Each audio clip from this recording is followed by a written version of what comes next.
Hey everyone, TheShuffleBuffle here, and I've got another squad builder coming at you. We have a Liga BBVA 352, probably about 1.8, 1.9 mil squad builders. First of all, got Diego Lopez in goal. He was 1.5k and definitely worth it. The 6'5" height on him means that he can get to pretty much everything that comes towards him. He's one of the taller keepers in the game. And he's got good all-round stats, a bit slow, but that doesn't really seem to matter in game.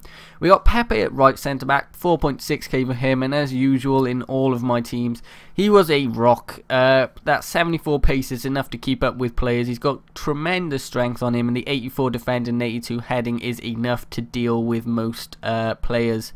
He's also 6'2", which helps for the heading, obviously, managing to get balls away and managing to get a goal, which he did actually manage to do. Sergio Ramos at the central centre-back role. As usual, as well in my teams, he's in a lot of them.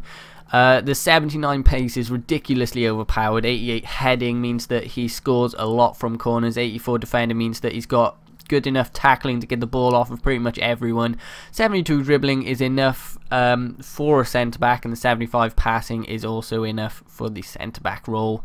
Then we've got a left-back at the centre-back role, which is Jordi Alba, and he is exactly like Kyle Walker in my last BPL one, along with Messi, where he is very attacking in a left-back role, but in a centre-back role, he is essentially one of the best you can get, because in a 4-back, I wouldn't recommend him, but in the 3, where you've got 2 big defenders next to him, the pace is just great, basically, on him. It is essentially pace abuse.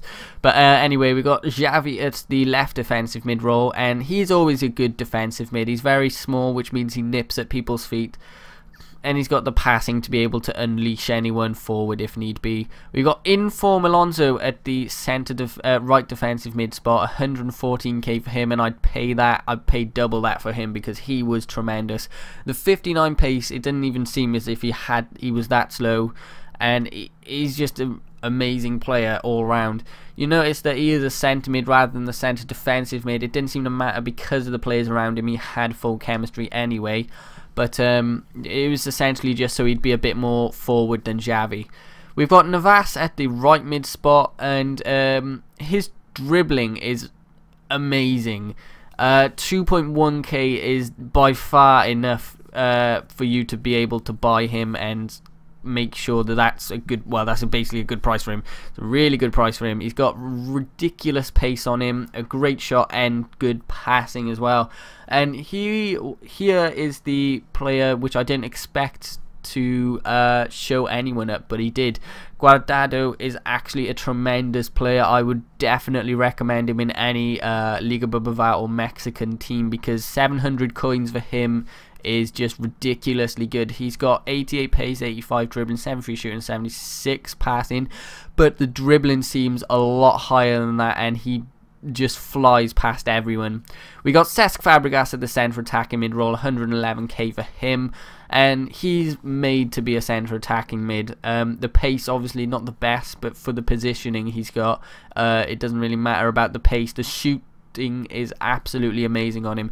He's got one of the best long shots that I've had in this game, and the 92 passing means that he can unleash any of the strikers when he needs to. The dribbling is close control, which means that he can keep the ball even though there's people holding B next to him, like pressing him down basically. We've got Falcao on the right striker spot, and I got the 89, and honestly I don't really see much difference in the 88 and the 89, but except for the price difference, obviously. The stats change, but there's not much difference in game. But Falcao is obviously a really good player. I think they've made him slightly too slow, and because he's so small, and they have a thing within FIFA basically, the heading doesn't seem accurate at all because they've made him so small. Ronaldo is the star of this team, although he only has like 3 chemistry because he is a left forward in a striker position. It didn't matter because he was my top scorer Obviously, you've only seen 2 games played because I recorded this quite early on, but he is one of the best players I have used on this game. 1.3 mil, I would pay double that for him.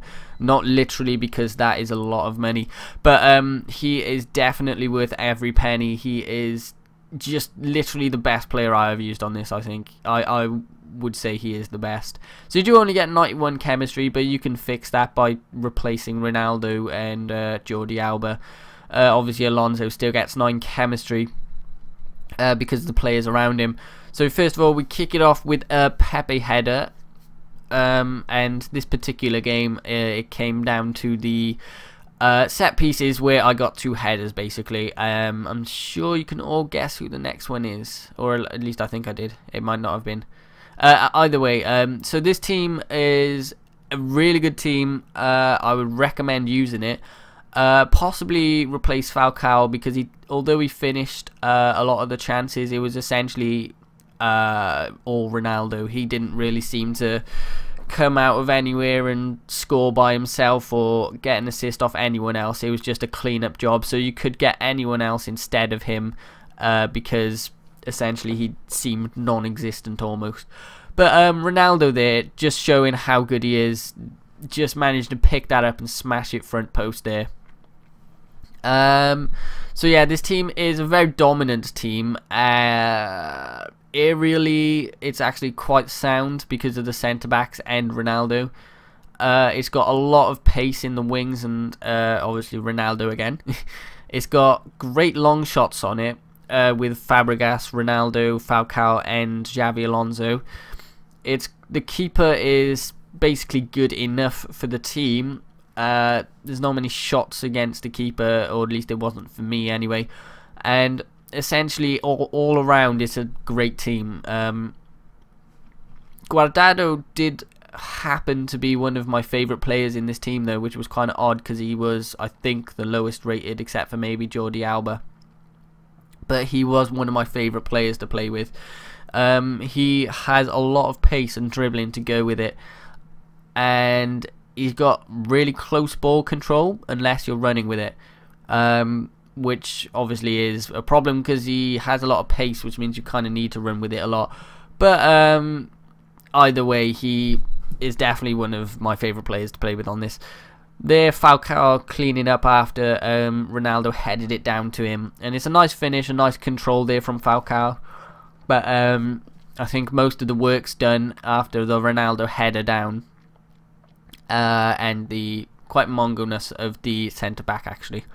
But we are at the end of the episode, so I hope you've all enjoyed. I've been TheShuffleBuffle. Don't forget to like, subscribe, and I'll see you all next time.